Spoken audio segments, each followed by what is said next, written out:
Hello, we'd like to welcome you to our session, Look What You Made Me Do, an inspiring educational change through cross-disciplinary projects and real-world problem solving.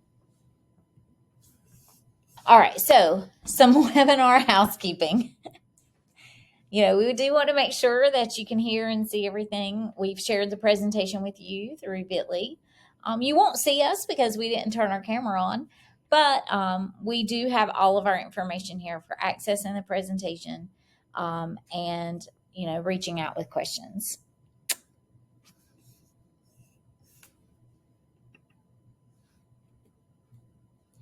So you may have questions about your CEUs. So this is information about what you will receive and what type of credit you'll receive. At the end of today's closing session, you will receive an email link for you to complete your attendance and feedback form. This form will go out today, and you will have 24 hours to complete that. And then once you do, you'll get your CEU credits.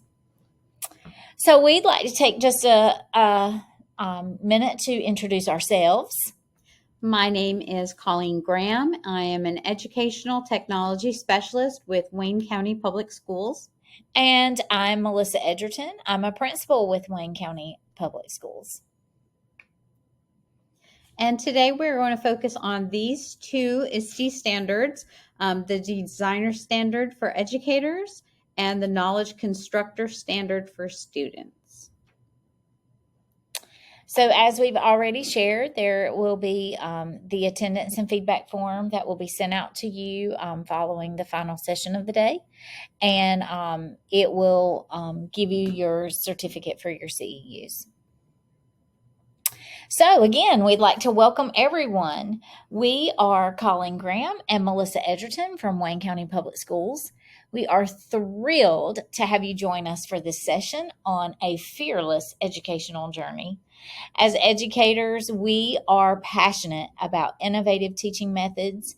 We believe in the power of connecting global challenges to our local classrooms through the UN Sustainable Development Goals.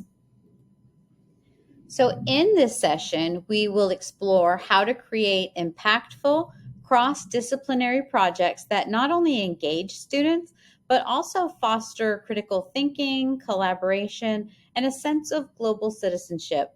We'll align our efforts with the ISTE standards for students and educators, ensuring a comprehensive approach to integrating technology in our teaching practices. So let's embark on this fearless educational journey together, inspired by the urgent need to address global challenges in our local communities.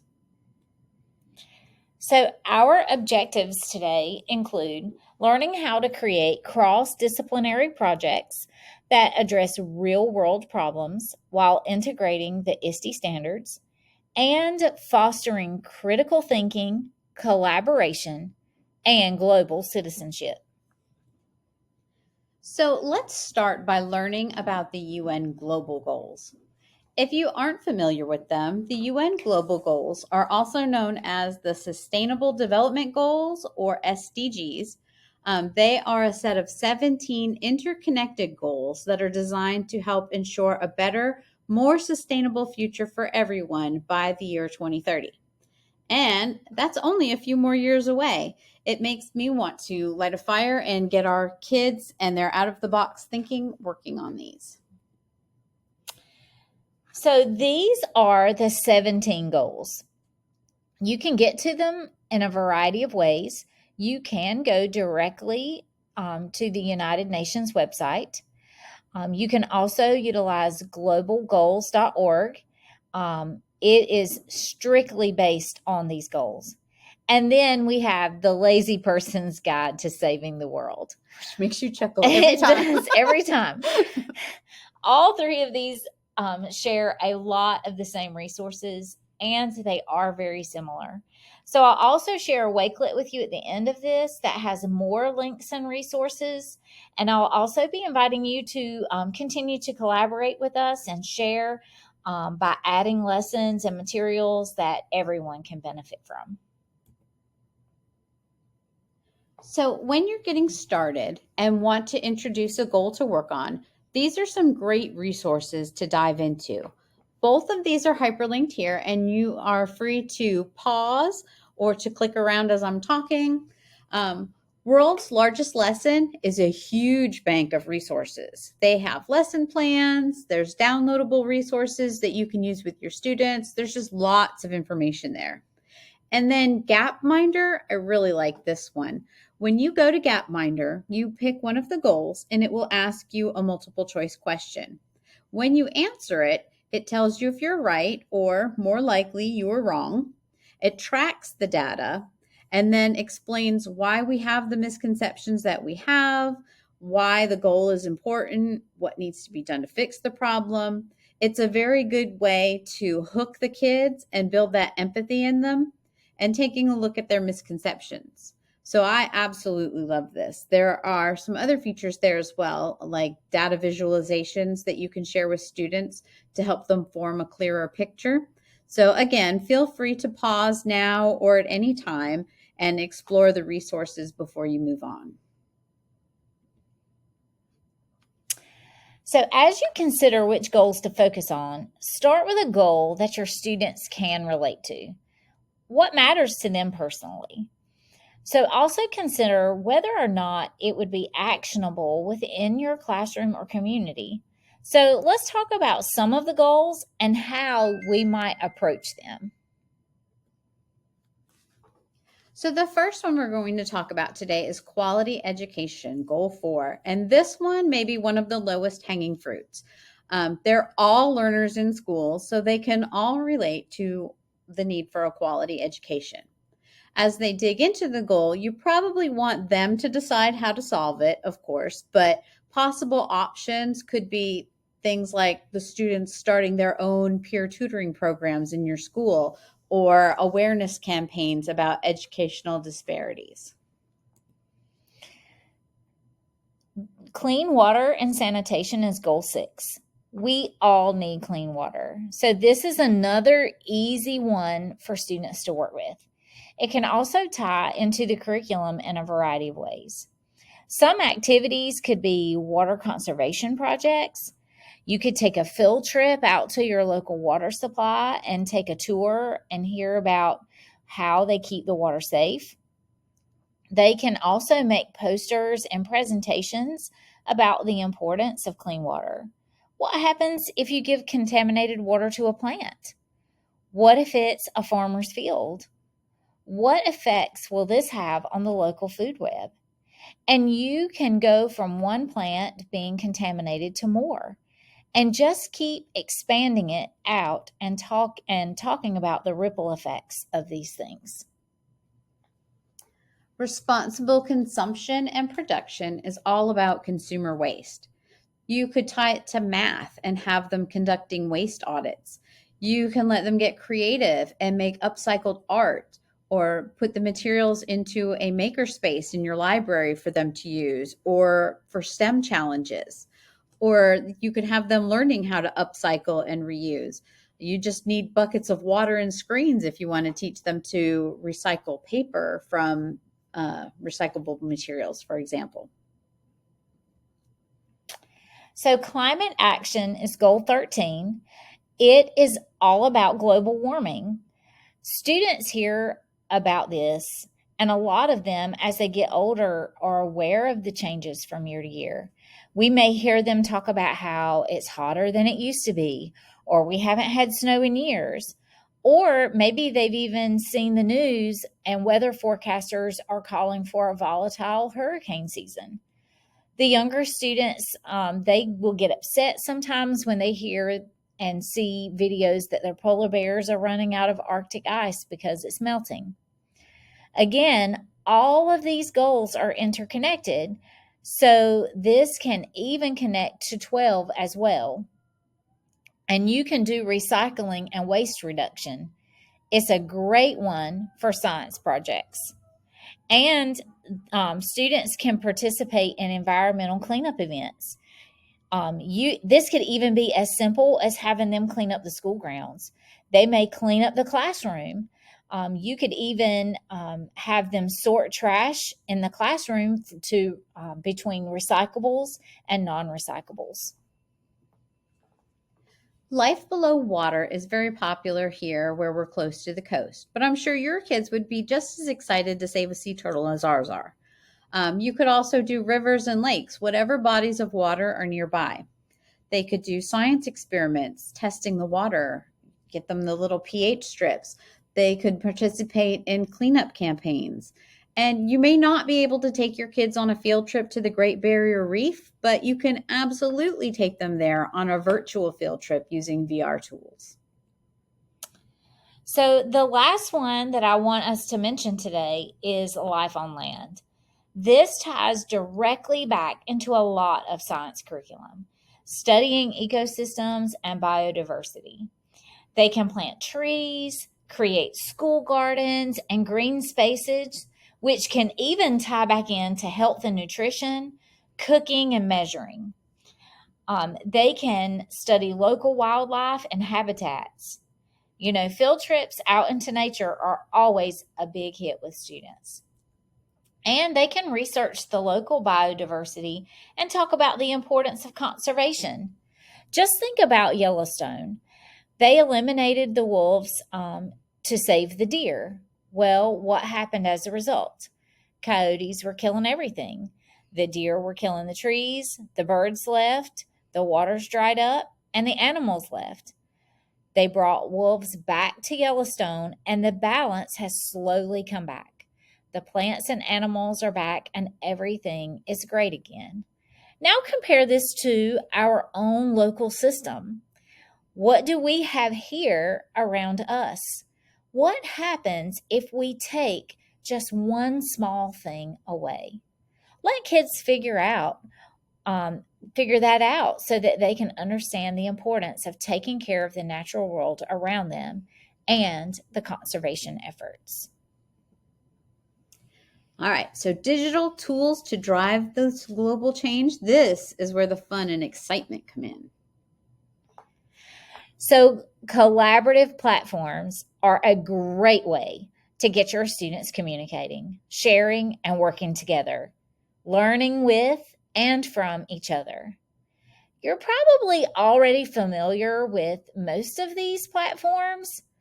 Maybe not Miro. It's an interactive whiteboard. It's kind of a cross between Jamboard and Padlet. These images are all hyperlinked, and feel free to click and explore. On that last slide, they were also linked there. Miro, like Melissa just mentioned, is an interactive whiteboard. If you click this one, it opens a Sustainable Development Goals template that you could use with your students right away. Padlet is one that you're probably all familiar with. It allows you to share and interact in a lot of different ways. Students can share text, images, links, audio or video files. They've got an I can't draw feature, which is an AI text to image generator. And then they can like each other's posts, they can add comments, they can continue the conversation, they can add more resources or information. Book Creator is fantastic. This one will open an example of a student-created book. Students can work to create ebooks in a variety of formats. They can make comic books, picture books, they can add images and videos, they can insert audio files, text, links, change the fonts and colors. You can pretty much do anything with Book Creator. And then Wakelet is another great safe space for collaborating. They can share resources, add text, images. You can put pretty much anything into a Wakelet. It's just a great safe space for bookmarking or gathering and organizing resources. So, interactive simulations are great for teaching science and math. Students can learn, explore, and experiment, and they can see real-world phenomena in action. So some free simulators. Nova Lab comes from PBS, and this one is so much fun. This is just a screenshot from their Arctic expedition, but you're a scientist who has just joined the team. You meet the other scientists via video links, and then you get to work on various missions. So it's really great, and the kids will love learning this way. It's immersive and engaging, and of course, everything that comes from PBS is high quality. The Concord Consortium is really great. It has all kinds of STEM activities that align directly with the next gen science standards. PhET isn't as fancy as some of the others, but it's great for guided inquiry. The kids can learn by doing, experimenting to see what happens, like what happens if I change the trajectory of my cannon on this screenshot. And then the last one here is Gizmos. This is a paid platform, but they do have several free simulations, and these are really nice as well. So these tools allow us the opportunity to give our students experiences they otherwise may not be able to have. Like we mentioned earlier, we can't take our class on a field trip to scuba dive the Great Barrier Reef or walk with polar bears in the Arctic Circle, but we can take them there virtually. So free platforms. Google Earth is one we've probably all seen before. Google uses satellite imagery, aerial photography, and GIS data, and you can literally go anywhere in the world, zoom in on places or landmarks, and get down on the ground with Street View. Free Rivers comes from the World Wildlife Fund. It teaches us how important clean flowing rivers are for the environment, the animals, and for all of us as well. And then Google Expeditions was well loved, but Google decided to embed all of their tours in their arts and culture division. But they are still there. You just have to search for them. Expeditions Pro is still out there, though, and provides free VR tours and expeditions. You just create an account, and you can even create your own VR tours. So these are two freemium platforms. Merge cubes are great.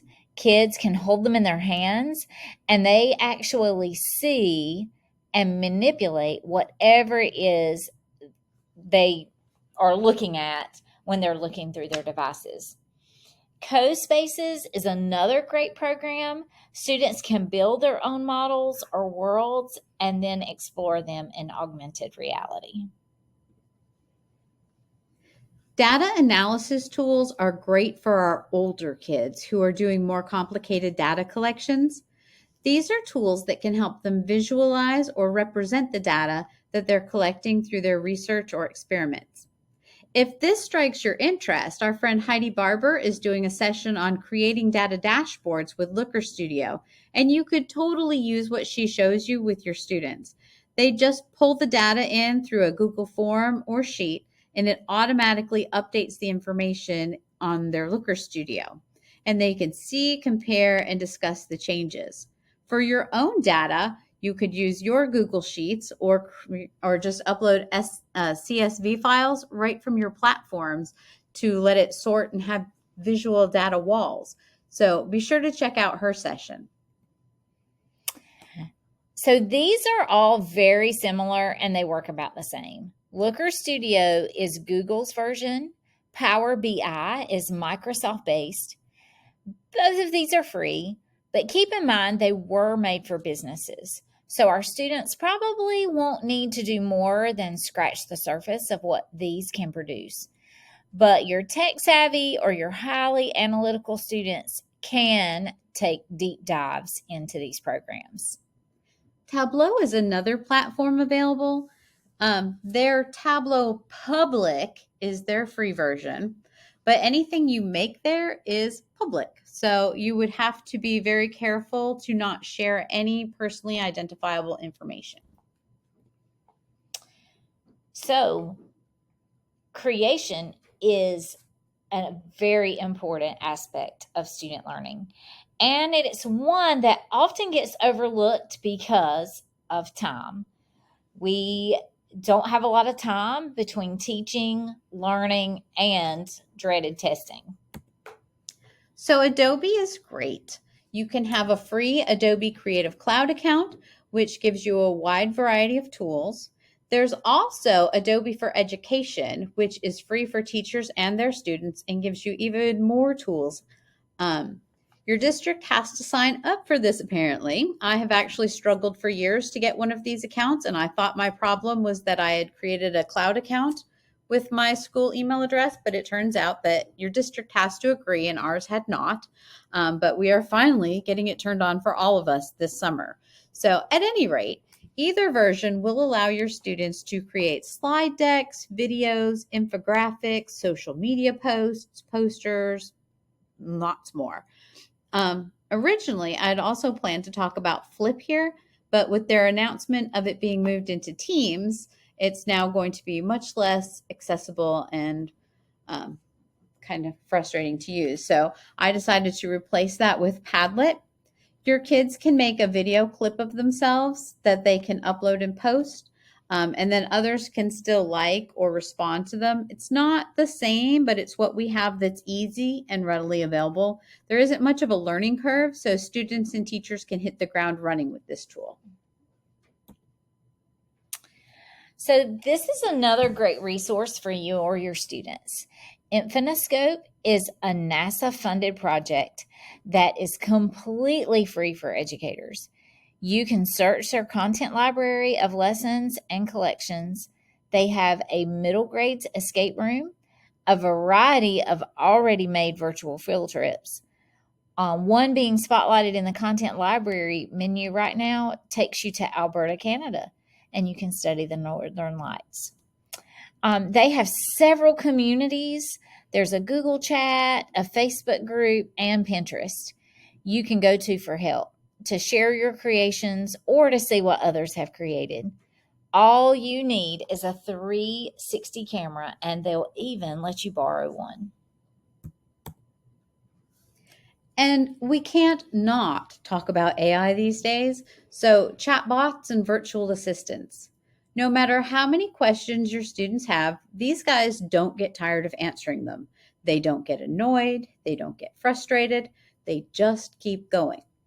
We do need to talk to the students about the importance of fact checking, but these are great ways for students to explore topics of interest. They could be a thought partner to help them brainstorm ideas and solutions. They can help them with organizing their thoughts. They can help them explain ideas or help with misconceptions that students may have. And we need to give the kids practice working with these kinds of tools so they're prepared in the future. So here we've got a chatbot for you all to explore. This is a climate change chatbot that was set up by Casey Chambers in School AI. We love these chatbots. They call them tutors, sidekicks, and spaces, depending on how it's used. But they're kind of like putting your students in a walled garden where the chatbots stay within certain parameters that the teacher has set up and has in place. And they're free. So let's try this one out. You can scan the QR code or just click it. It is hyperlinked to the climate change project on School AI. Feel free to pause and play around with these.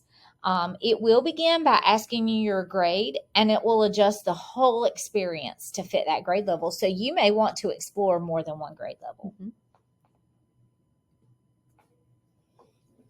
So here we have two different versions of a cross-curricular unit connected with the Sustainable Development Goals.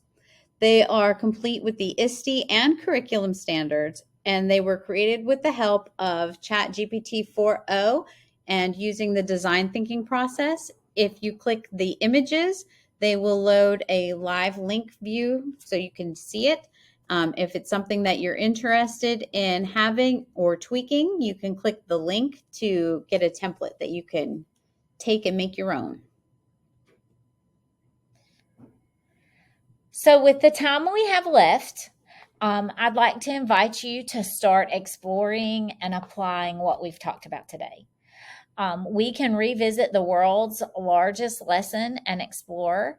If you go under resources, you can filter to find a lesson plan or project already created that fits your curriculum or other needs. You can download their lesson as it is, or you can use your favorite AI platform to create your own. Make sure you're giving your students opportunities to learn and explore in a variety of formats: videos, text, and small group discussions. Then we have a collaborative Wakelet, just like what you might give your students. This one already has some links and resources and those 2 unit plans to serve as examples.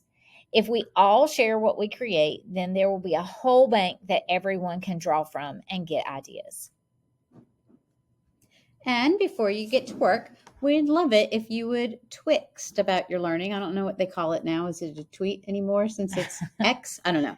It's a twixt. So anyway, if you click on that image there at the top of the Twitter draft, if you are logged into Twitter on your X on your computer, it will open that draft for you and you can edit or post it as it is. And we would love to connect with you. So feel free to do that, or you can reach out. We've got our email addresses and our social media handles there for you. So we'd love to hear from you. All right. Thank you for coming. Thank you for coming.